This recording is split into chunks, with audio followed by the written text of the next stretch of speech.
in our society today. Oh yes, you're right.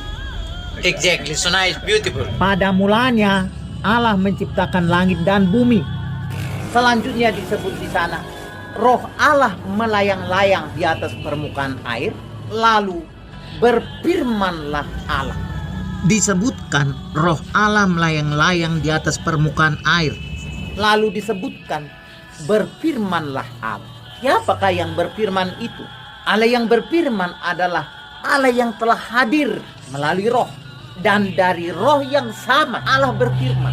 Karena Allah adalah roh. Jadi Allah yang berfirman adalah Allah yang hadir dari roh yang sama. Karena Allah adalah roh. Sehingga dengan demikian berbicara tentang esa sebagai kesatuan bukanlah mengaitkannya kepada pribadi-pribadi Allah. Dan dalam Kejadian 1 pasal 1 ayat 1 sampai dengan 2 kita tidak melihat sama sekali tampilan dari tiga pribadi-pribadi itu. Yang ada hanyalah satu Allah yang hadir melalui roh, dan dari roh yang sama ia berfirman. Itulah yang dikatakan oleh Alkitab. Selanjutnya kita akan lebih jauh mempelajari firman Tuhan yang didasarkan kepada kitab suci yang merupakan konstitusi yang benar tentang kerajaan Allah yang benar.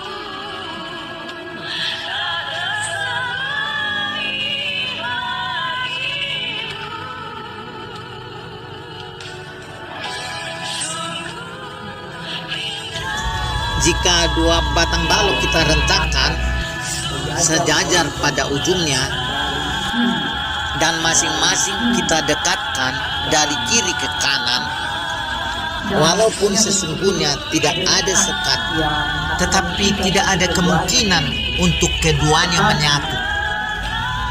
Kalau dilihat dari jarak tertentu yang agak jauh, maka itu bisa kelihatannya seperti satu batang, seperti menyatu.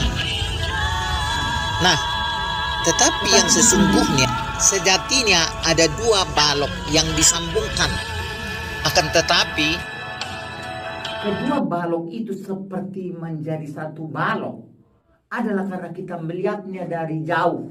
Demikianlah persepsi atau pemahaman yang berbeda itu. sebatang balok juga bisa nampaknya seperti dua balok. Sebelum kita masuk pengkajian dari pandangan-pandangan itu, kita pertama sekali akan mendengarkan uraian dari saudara kita Esra Soru. Saya sudah cari salak yang siungnya ada 3. Di depan adik-adik ini apa? Salak.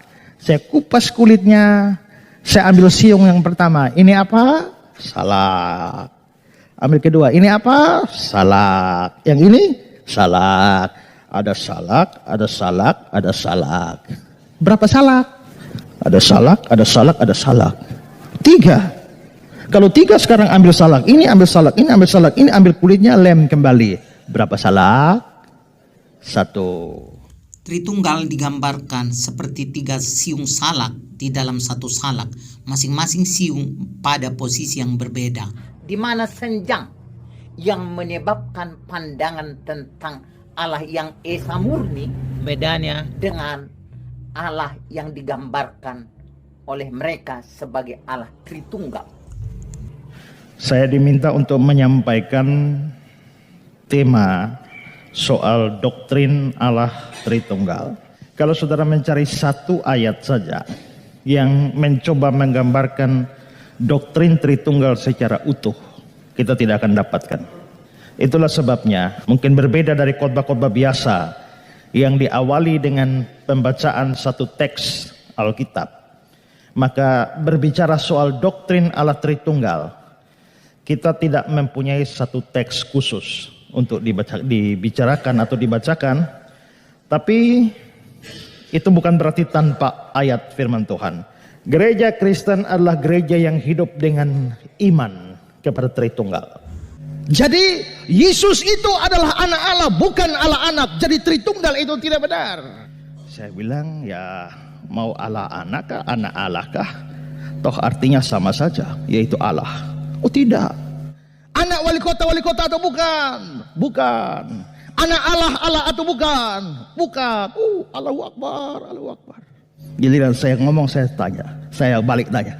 Saya tanya kalian, anak monyet atau bukan? Mereka diam, saya bilang jawab. Anak monyet atau bukan? Monyet. Anak macan atau bukan? Macan. Saya tanya, saudara ini anak manusia atau manusia? Manusia, betul juga. Anak manusia? Ya iya.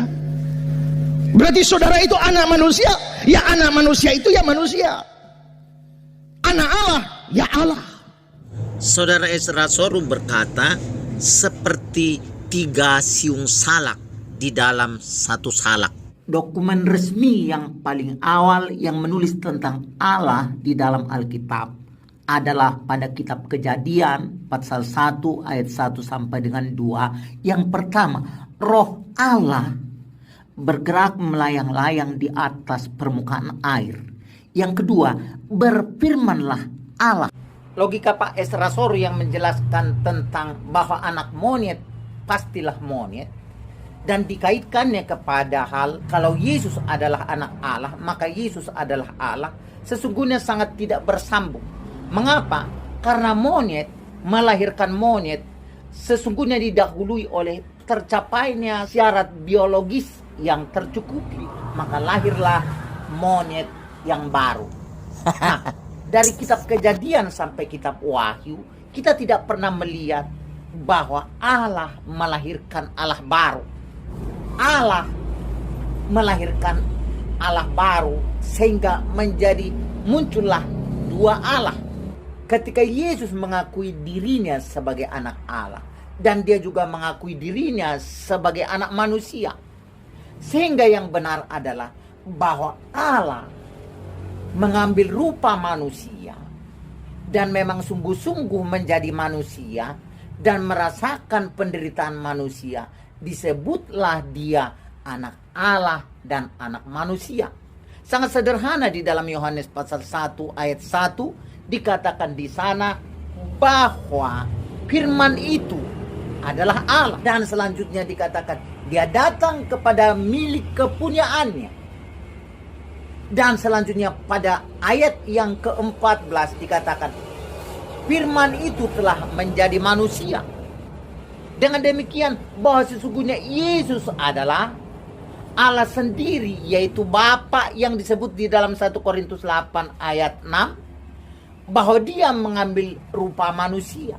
Ketika dia menjadi manusia, disebutlah dia anak, karena dia menjadi daging dan menjadi manusia seperti kita manusia.